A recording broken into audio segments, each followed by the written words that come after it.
ప్రకాశం జిల్లాలో గిద్దలూరు సీటు ఎవరికన్నా దానిపైన ఇంకా గందరగోళం నడుస్తూనే ఉంది.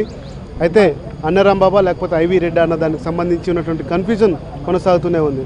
ఒకరిపై ఒకరు లోటస్ పాండ్కి వచ్చి జగన్ కలిసినటువంటి నేపథ్యంలో ఈరోజు తన బలాన్ని నిరూపించుకోవడానికి గిద్దలూరు నుంచి వచ్చాడు అన్నరాంబాబు. ఏంటి మీకు సీటు కన్ఫర్మ్ అయిందా? మీ పైన కేసులు ఉన్నాయని చెప్పేటువంటి ప్రచారం జరుగుతుంది. దీంతో మీకు సీటు రాదని కూడా అంటున్నారు. ఎంతవరకు వాస్తవం? సీటు కన్ఫర్మ్ అయిందా కాలేదా అనేది అధినాయకులు జగన్మోహన్ రెడ్డి గారు నిర్ణయం చేస్తారు.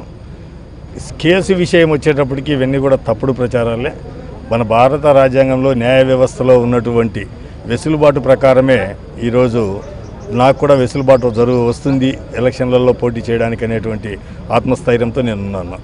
కారణం సేమ్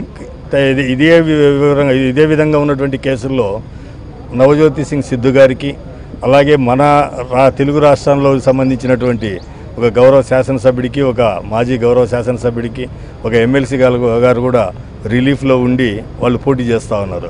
న్యాయ వ్యవస్థలో అందరికీ సమానమైనటువంటి న్యాయమే ఉంటుంది, కానీ పార్టీల ప్రకారం న్యాయం జరుగుతుంది, అన్యాయం జరుగుతుందని నేనైతే భావించడంలా. సీటు విషయంలో వచ్చినప్పటికీ జగన్మోహన్ రెడ్డి గారు వారి ఆదేశాలు ఏమున్నాయనేది నాకు వ్యక్తిగతంగా నాకు తెలుసు. వారి ఆదేశాల ప్రకారం నేను ముందుకెళ్తా ఉన్నాను కదా. 3 గ్రూపులు ఉన్నాయి. ఐవి రెడ్డి, కల్పనారెడ్డి అందరూ ఒకటై గిద్దలూరులో వైఎస్ఆర్ కాంగ్రెస్ పార్టీ అభ్యర్థి ఎవరన్నా దానిపైన కన్ఫ్యూజన్ నడుస్తున్నటువంటి ప్రచారం కూడా జరుగుతుంది. సీటు విషయం వచ్చేటప్పటికి పెద్దలు జగన్మోహన్ రెడ్డి గారు ఏ నిర్ణయం తీసుకుంటారో దాని ప్రకారం జరుగుతూ ఉంది.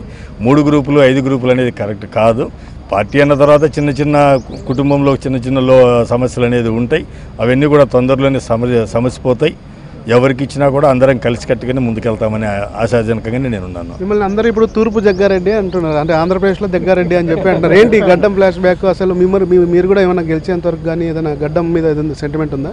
రాజకీయాలు గడ్డము రాజకీయాల కోసం కాదు, వాస్తవంగా దైవభక్తితోటి నేను ఇచ్చేసుకునింది. కాకపోతే దాంట్లో కూడా ఒక ఆశయం అనేది ఉన్నింది అనేది మాత్రము కరెక్ట్.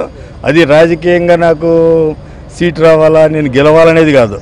ఈ ప్రజా సంక్షేమంలో విలువలతో కూడినటువంటి వ్యవహారం నడవడం లేదు, దాన్ని నడపాలనేటువంటిది నా ధ్యేయము. అంటే తెలంగాణలో ఆయన ప్రకాష్ రెడ్డి గడ్డం పెంచుతారు. ఇప్పుడు మిమ్మల్ని ఎక్కడ చూసినా కానీ సోషల్ మీడియాలో దాంట్లో అలా కంపేర్ చేస్తున్నారు.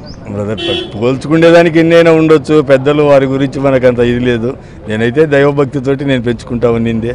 తొందరలోనే ఆ భగవంతుని ఆశీస్సులతోటి విముక్తి వస్తుంది అని చెప్పి భావిస్తూ ఉన్నా. ఇది వైసీపీ నేతలు చెప్తున్నటువంటి మాట. మరికొద్ది రోజుల్లో సీటు దానికి సంబంధించి స్పష్టమైనటువంటి క్లారిటీ వస్తుందని, అయితే సీటు ఎవరికన్నది తనకు తన అధినేతకు మధ్య కలిసినటువంటి అంశం అని చెప్పి కూడా అన్నరాంబాబు అంటున్నారు. కెమెరామెన్ విశ్వపాల్తో దినకర్ ఎన్టీవీ, హైదరాబాద్.